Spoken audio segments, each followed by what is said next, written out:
댄스를 시작한 지 3주가 지났다. 정혜의 화요일과 목요일은 완전히 달라졌다. 아침에 일어나는 순간부터 댄스 수업이 기다려졌고 거울 앞에서 혼자 스텝을 연습하는 일이 일상이 되었다. 3주. 고작 3주인데 이렇게 달라질 수 있구나. 아침에 눈 뜨는 게 이렇게 기분 좋은 일이었나? 오늘은 목요일. 승철 선생님을 만나는 날이야. 하지만 정혜는 아직 가족들에게 댄스를 배운다는 사실을 말하지 못했다. 여전히 요가라고 거짓말을 하고 있었다. 왜 말하기 어려울까? 부끄러운 일도 아닌데. 하지만 성훈의 반응이 뻔해. 나이도 있는데 무슨 춤이냐고 할 게 뻔해. 목요일 오후 2시. 정혜는 거울 앞에서 몇 번째 옷을 갈아입고 있었다. 평소보다 신경을 많이 쓰고 있었다. 이 옷이 나을까? 저 옷이 나을까? 왜 이렇게 신경이 쓰이지? 그냥 수업 가는 건데. 승철 선생님이 보기에 괜찮을까? 화장도 평소보다 조심스럽게 했다. 립스틱까지 발랐다. 언제 이렇게 화장을 신경 써서 했나? 결혼 전? 신혼 때? 그것도 가물가물하네. 60살에 이런 마음이 든다니. 성훈이 거실에서 신문을 보고 있었다. 또 나가? 네. 요가 수업. 요즘 부쩍 나가네. 부쩍 나간다고? 일주일에 겨우 2번인데. 그것도 부쩍인가? 35년을 매일 학교에 갔는데. 건강에 좋다고 해서. 그래, 집에만 있지 말고 나가. 돈은 얼마나 들어? 한 달에 5만 원. 5만 원? 비싸네. 비싸다고. 35년 교사 생활 퇴직금이 3천만 원인데 한 달 5만 원이 비싸다고? 이 사람에게는 내 행복이 한 달 5만 원의 가치도 없는 건가? 정혜는 아무 말하지 않고 집을 나섰다. 댄스 연습실. 오늘은 탱고를 배우는 날이었다. 승철이 정혜와 개별적으로 연습하고 있었다. 선생님, 많이 늘으셨어요. 정말 소질이 있으신 것 같아요. 정말요? 과찬이세요. 아니에요. 진심이에요. 처음 오셨을 때보다 완전히 다른 사람 같아요. 다른 사람. 그래, 나도 느껴. 거울 속의 내가 예전과 달라졌어. 눈에 생기가 돌고 뭔가 살아있는 것 같아. 탱고 음악이 시작되었다. 두 사람의 몸이 가까워졌다. 탱고는 대화예요. 몸으로 하는 대화. 대화. 몸으로 하는 대화라니. 성훈과는 언제부터 대화다운 대화를 안 했을까? 말로도 몸으로도. 승철의 리드에 따라 정혜의 몸이 자연스럽게 움직였다. 두 사람 사이의 호흡이 완벽했다. 좋아요, 완벽해요. 완벽하다고. 나를 완벽하다고 말해주는 사람이 이 세상에 있었구나. 36년 만에 처음 듣는 말 같아. 수업이 끝나고 승철이 제안했다. 선생님, 차 한 잔 어떠세요? 오늘 정말 잘하셨거든요. 저도 괜찮을까요? 물론이죠. 제가 모시고 싶어요. 모시고 싶다고. 나를 모시고 싶다고. 언제 이런 말을 들어봤나? 그날 저녁 정혜가 마트에서 장을 보고 나오는데 동네 아줌마 3명이 입구에서 모여 있었다. 어머, 박 선생님. 안녕하세요. 요즘 문화센터 자주 다니시던데요. 벌써 눈치챘나?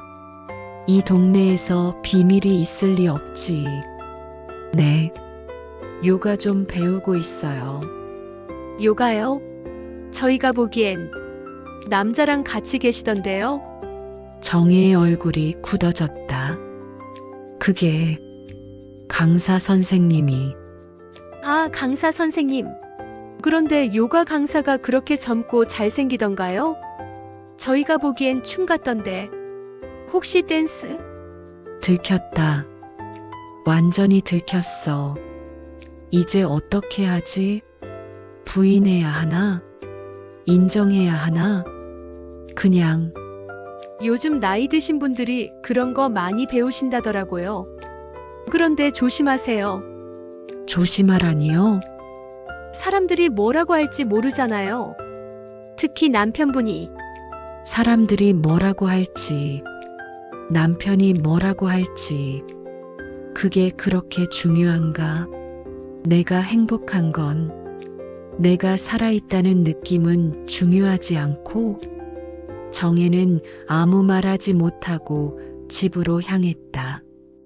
결국 이렇게 되는 거구나. 뭘 해도 눈치를 봐야 하고, 남들 시선을 의식해야 하고, 60살이 되어도 여전히 자유롭지 못해. 그 주말 민지와 준호가 집에 왔다. 성훈이 부른 것이었다. 분위기가 심상치 않았다. 앉아봐, 정혜야. 이 분위기, 뭔가 큰일이 날 것 같은 예감이 든다. 설마 들켰나? 엄마, 우리 얘기 좀 해요. 동네에서 소문 들었어요. 정혜의 심장이 빨리 뛰기 시작했다. 무슨 소문? 문화센터에서 남자랑 춤춘다고. 결국 들켰구나. 어떻게 설명하지? 어떻게 말하면 이해해 줄까? 그게 댄스 스포츠 수업이야. 댄스 스포츠요? 엄마가? 요가 배운다고 하시더니 거짓말하신 거예요? 거짓말. 맞아. 거짓말했어.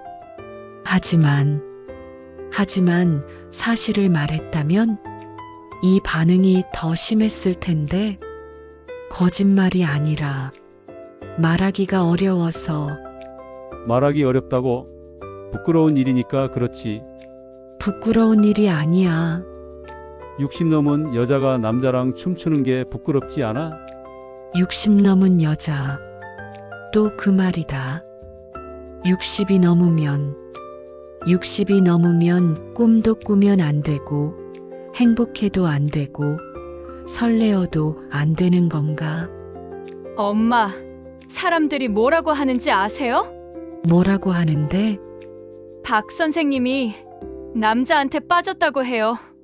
그 말에 정혜의 얼굴이 하얘졌다. 남자한테 빠졌다고? 나를 그렇게 보는구나. 그냥 춤만 배우는 건데. 저희도 친구들한테 뭐라고 해요? 우리 엄마가 남자랑 춤춘다고 해요. 우리 체면이 뭐가 되는 거야? 체면이 그렇게 중요해? 당연히 중요하지. 체면, 또 체면이야. 평생을 체면 때문에 살았구나. 내 행복보다, 내 꿈보다 체면이 더 중요한 거였어. 정혜의 목소리가 높아지기 시작했다. 그럼 나는 어떻게 살아? 집에서만 있으라고? 그게 아니라 좀 더 나이에 맞는. 나이에 맞는 게 뭐야? 60이 되면 뭘 해도 남들 눈치를 봐야 하는 거야? 나이에 맞는다는 게 누가 정한 건데? 60살은 춤추면 안 되고, 예뻐지고 싶어 하면 안 되고 새로운 걸 배우면 안 되는 건가? 엄마, 우리가 걱정되어서 그러는 거예요. 걱정? 너희들이 언제 나를 걱정했니? 언제 내 마음을 물어봤니? 정혜의 눈에 눈물이 고였다. 35년 동안 교사하면서 너희들 키우면서 이 집 지키면서 나는 한 번도 나를 위해 산 적이 없어. 그래, 한 번도 없었어. 항상 누군가를 위해서, 뭔가를 위해서, 정작 나를 위한 시간은 없었어. 그럼 나는 뭐야? 36년을 같이 살았는데 36년. 그 36년이 뭐였어? 뭐였다니? 사랑이었어? 습관이었어? 방 안이 조용해졌다. 정혜의 질문이 모든 사람을 얼어붙게 만들었다. 말해버렸네. 그동안 속에만 담아뒀던 말을. 36년. 정말 사랑이었을까? 아니면 그냥 함께 살았을 뿐일까? 이제 그 춤 그만둬. 싫어. 뭐라고? 싫다고. 나는 계속할 거야. 내 인생에서 처음으로 싫다고 말했다. 이상해. 무서우면서도 시원해. 성운이 벌떡 일어났다. 그럼 나는 어떻게 되는 거야? 당신은 당신대로 사세요. 당신대로? 우리가 남남이라는 거야? 남남.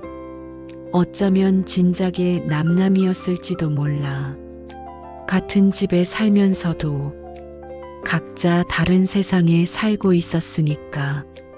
엄마, 아빠, 그만해요. 이렇게까지 할 일이에요. 너희들은 몰라. 60년을 살면서 처음으로 나를 찾은 것 같은데 정혜의 목소리가 떨렸다. 처음으로 내가 살아있다는 걸 느끼는데 그것도 포기하라고. 살아있다는 느낌. 그래, 이게 살아있다는 거였구나. 가슴이 뛰고 기대되고 설레고. 언제 이런 걸 느꼈나? 그 남자 때문이지. 남자 때문이 아니야. 나 때문이야. 정혜가 일어났다. 나는 계속할 거야. 뭐라고 하든 계속할 거야. 그럼 나는 당신도 당신만의 행복을 찾으세요. 이렇게 말하고 나니까 속이 시원해. 60년 만에 처음으로 내 의견을 확실히 말한 것 같아. 정혜는 방으로 들어갔다. 문을 닫는 순간 눈물이 쏟아졌다. 울고 있어. 슬퍼서? 아니면 후련해서? 잘 모르겠어. 하지만 후회는 안 해. 이제 진짜 시작인 것 같아. 거실에서는 성운과 아이들의 목소리가 들려왔다. 저 여자가 완전히 돌았어. 아빠, 엄마 마음도 이해해 보세요. 그래도 이건 너무 심한 것 같아요. 돌았다고. 맞을지도 몰라. 60살에 새로운 사랑에 빠진다니. 아니야. 사랑이 아니야. 아직은 나 자신에게 빠진 거야. 새로운 나에게. 그날 밤 정혜는 잠들지 못했다. 하지만 후회하지 않았다. 처음으로, 진짜 처음으로 자신을 위한 선택을 했다는 생각에 오히려 마음이 홀가분했다. 내일 승철 선생님께 뭐라고 할까? 집에서 문제가 생겼다고? 아니야. 아무 말도 하지 말자. 그냥 춤만 추자. 나를 위해서, 균열의 시작. 정혜의 작은 반항이 가족 전체를 흔들어 놓았다. 이제 정말로 돌이킬 수 없는 길에 들어선 것 같았다.